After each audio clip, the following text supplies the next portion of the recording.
Kejaksaan Negeri Ngawi periksa 6 anggota DPRD terkait dugaan korupsi dana hibah Dindik senilai 19,1 miliar rupiah. Kejaksaan Negeri Kabupaten Ngawi, Jawa Timur memeriksa 6 anggota DPRD aktif terkait dugaan korupsi dana hibah di Dinas Pendidikan Ngawi tahun 2022 senilai 19,1 miliar rupiah. Kejaksaan Negeri Ngawi hingga saat ini terus mengusut kasus dugaan korupsi dana hibah di Dinas Pendidikan Ngawi senilai 19,1 miliar rupiah. 6 anggota DPRD aktif diperiksa di ruangan Pitsus. Mereka diperiksa sebagai saksi karena ada aliran dana hibah yang berasal dari Dewan. Menurut Erik Sarikardo, Kasih Pitsus Kejari Ngawi, tim Kejaksaan terus melakukan pengembangan kasus dugaan korupsi dana hibah di Dinas Pendidikan. Saat ini 6 anggota DPRD aktif dan belasan penerima dana hibah dari lembaga sekolah diperiksa di Kejaksaan. Sarjono sama Pak Anam. Pak Anam, Kusana Sebutante. Oh iya, siap. Hingga saat ini Kejaksaan baru menetapkan 2 tersangka, yaitu Yayan Dwi Murdiato staf PNS dan Muhammad Taufik Agus Susanto Kepala Dinas Lingkungan Hidup yang juga mantan Kepala Dinas Pendidikan tahun 2021 hingga 2022. Sementara menurut Faisal, Ketua Tim Kuasa Hukum tersangka Muhammad Taufik Agus Susanto, dirinya menjunjung tinggi kaidah-kaidah hukum yang dijalani. Dari sisi penyidik, Kejaksaan otomatis sudah mengantongi 2 alat bukti. Sebagai kuasa hukum atau lawyer menjunjung tinggi hukum, tim penasehat juga berkoordinasi dengan pihak keluarga apakah ada upaya hukum awal atau tidak.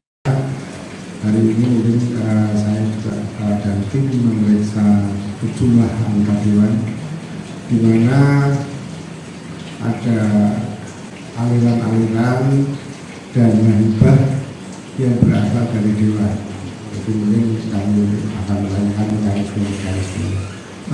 Sementara ada 6. Dan sekarang ada yang masih. Iya, betul. Ini satu dewan itu ada berapa lembaga yang diberi wakil ini? Ini baru pemeriksaannya. Nanti akan keterangannya akan kami dapatkan hari ini. Jumlah untuk anggotanya apa pikirnya? Anggotanya ada 6.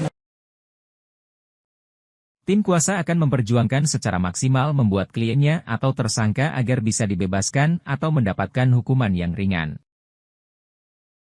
Jadi karena ini merupakan proses hukum yang harus dijalani, saya sebagai kuasa hukum dari tim kuasa hukum ketuanya saya menjunjung tinggi kaidah-kaidah hukum yang dijalani. Artinya dari sisi penyidik, dari Kejaksaan otomatis dia sudah mengantongi 2 alat bukti, itu pastilah versinya penyidik seperti itu.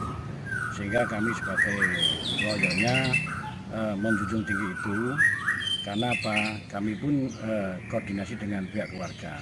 Apakah nanti ada upaya hukum awal ini atau tidak. Tapi yang jelas, mungkin dari semua yang ada ini, kami selaku pengacara, kami menjunjung tinggi proses-proses ini. Sehingga dari pengacara dengan koordinasi dengan keluarga, maksimal memperjuangkan, membuat bagaimana seorang klien atau dari tersangka itu memang benar-benar bisa dibebaskan atau mungkin ringan. Jadi prinsipnya dari pengacara otomatis maksimal untuk membela klien. Tapi dari sisi hukum sendiri, dari penyidik, saya yakin bahwa dia juga punya keyakinan bahwa ini memang betul-betul ada perbuatan pidana, sehingga nanti kita buktikan di pengadilan. Prinsip kami juga sebagai orang hukum, sehingga menjunjung tinggi kaidah kami ada, sehingga kita juga junjung tinggi praduga tak bersalah. Untuk masalah pra-peradilan itu kami harus koordinasi kepada keluarga, karena itu bagian dari upaya hukum, tapi itu juga merupakan salah satu bagaimana nanti keluarga. Jadi kami juga tidak bisa melangkah secara langsung meskipun ada kuasa, karena kalaupun nanti kami melangkah ternyata ada hal yang sangat merugikan klien kan juga malah kasihan gitu. Hingga saat ini sudah ada 5 lembaga yang mengembalikan uang sebanyak 328 juta rupiah ke pihak Kejaksaan terkait dugaan korupsi dana hibah di Dinas Pendidikan tahun 2024 tersebut. Dari Ngawi, Rizal melaporkan untuk Kanal Indonesia TV.